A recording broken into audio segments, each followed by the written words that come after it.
Bueno chicos, continuamos con el último tema, eh, que sería el proceso militar de 1976-1983. Nos faltaba ver la parte, habíamos llegado hasta 1966 con el nuevo golpe militar. Vamos a hacer algunas consideraciones respecto a los golpes de Estado.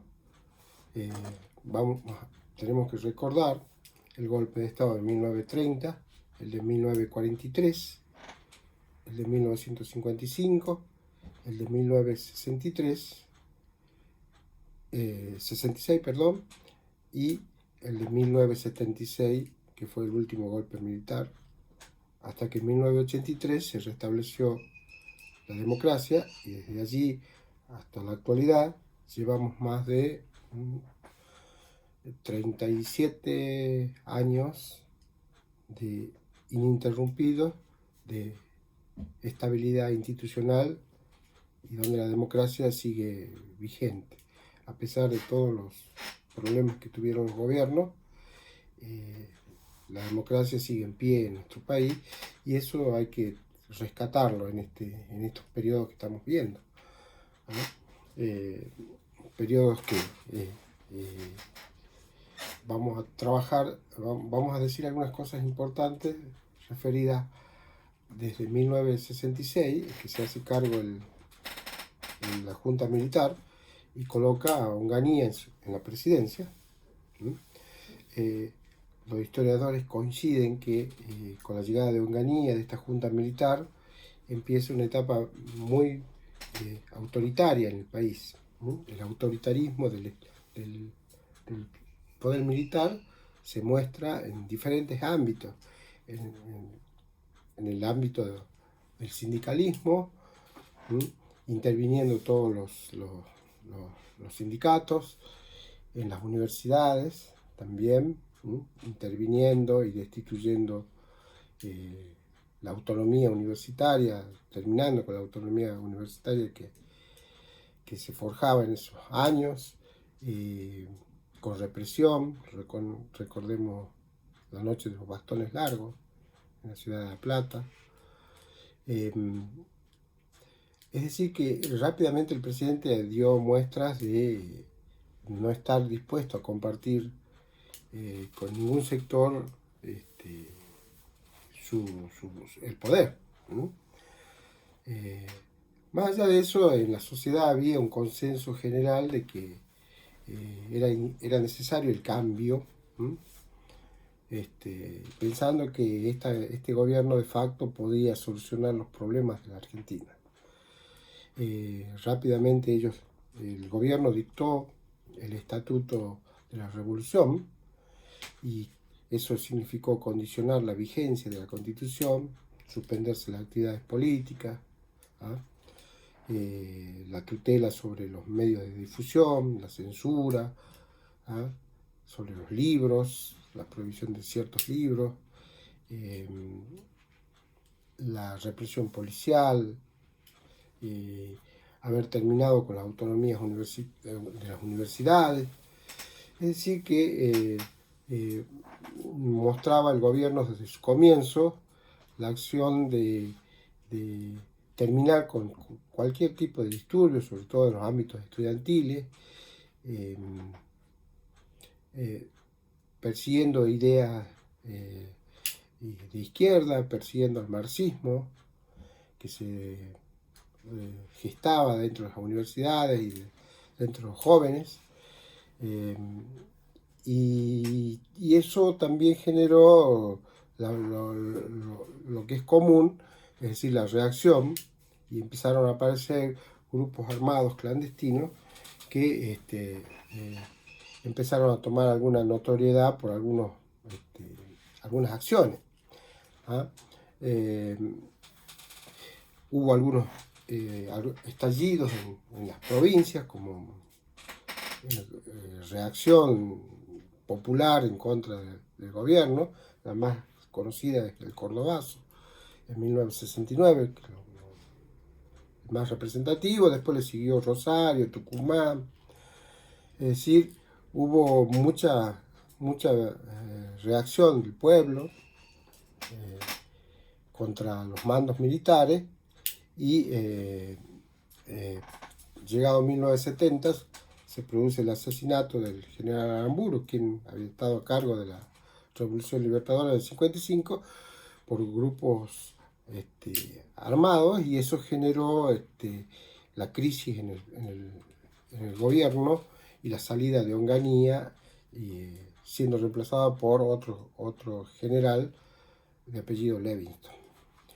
Pero lo que más caracteriza este periodo es la violencia que se da, se profundiza para los años 70, y en general el grupo militar al mando entiende que hay que buscar una salida política a esta situación.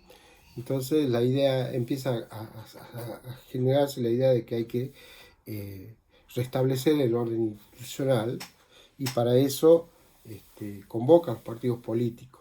Aparece el radicalismo nuevamente en escena, y aparece el justicialismo, que era el nuevo nombre con el que se presentaba el peronismo, y también solicitan una salida política. De manera que en 1972 Perón es autorizado a regresar al país como una muestra de llegar a un acuerdo con los partidos políticos, y Perón va a nombrar a Cámpora como al estar proscrita su candidatura, nombra a Cámpora como el representante, y en 1973 a 1976 vuelve la democracia después de 18 años, con la fórmula Cámpora-Solano-Lima, que es la que triunfa en las elecciones, y por eso se decía Cámpora al gobierno, Perón al poder, porque en realidad Cámpora iba a posibilitar la vuelta definitiva de Perón. Mucho se habló sobre, y se escribió en la historiografía argentina, sobre el Perón que llega a la Argentina después de tantos años de exilio. Siempre se dijo que Perón desde el exilio había mantenido una relación cordial con los jóvenes y con los sindicatos, y alentó, dicen los historiadores, todos estos tipos de violencia y de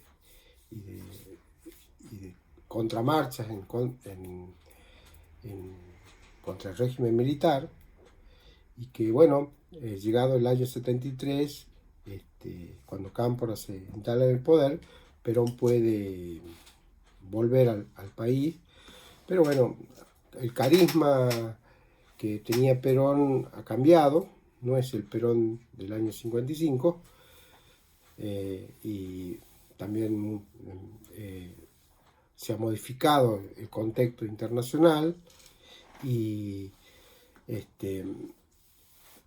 digamos, a ver, la movilización popular que se había dado desde el año 69 en adelante había hecho crear organizaciones armadas que van a operar como un movimiento popular. La más conocida es el grupo de los Montoneros. Dice que era un grupo nacionalista y católico al que se le sumaron elementos de izquierda, y Perón, digamos, alentó la formación de estos grupos armados junto con la juventud revolucionaria peronista también. Es decir, se vivían épocas de mucha violencia. Estos grupos jóvenes, recuerden que dijimos que Perón había sostenido que había ganado las elecciones del 73 con los jóvenes, esperaban una patria socialista desde estas agrupaciones de izquierda, cosa que nunca llegó a concretarse. Es más, la violencia era tal de que el 20 de junio del 73, cuando Perón regresa al país y se produce una verdadera batalla campal, que deja muchos muertos. De manera que ese era el clima en el que vuelve Perón en el año 73. Desde allí vamos a asistir del 73 al 76 en este nuevo gobierno democrático, a la vuelta de Perón a la presidencia, junto con su esposa Estela Martínez, hasta que en el 74 Perón fallece y queda a cargo de la presidencia Estela Martínez de Perón. Desde allí hasta durante 2 años con conflictos económicos, endeudamientos y el rechazo a la política de la vicepresidenta, las Fuerzas Armadas van a volver a irrumpir en el orden democrático y el 24 de marzo del 76 van a volver a destituir a la presidenta y se van a instalar desde 1976 hasta 1983. Decir por último que la valoración del periodo de la última dictadura militar genera casi una voz unánime de repudio por el genocidio, la persecución que se desató desde la instalación de la Junta Militar. Sí, son años oscuros en nuestra historia argentina, que hay muchísima bibliografía para trabajar. Resaltar de este periodo más que nada la lamentable represión que hubo contra no solamente los grupos que estaban armados, sino con gente inocente que no tenía nada que ver en la lucha, y cómo se suprimieron todos los derechos y las garantías de nuestra Constitución. De manera que después, en 1982, cuando esta Junta Militar intenta recuperar Malvinas, con el resultado que todos conocemos, el desprestigio termina decantando en la restauración de la democracia. Y ahora, a partir de allí, de 1983, cuando el radicalismo, ante un peronismo bastante golpeado y dividido, el radicalismo, con la fórmula de Alfonsín Martínez, va a asumir la presidencia, y a partir de allí vamos a retomar el periodo democrático.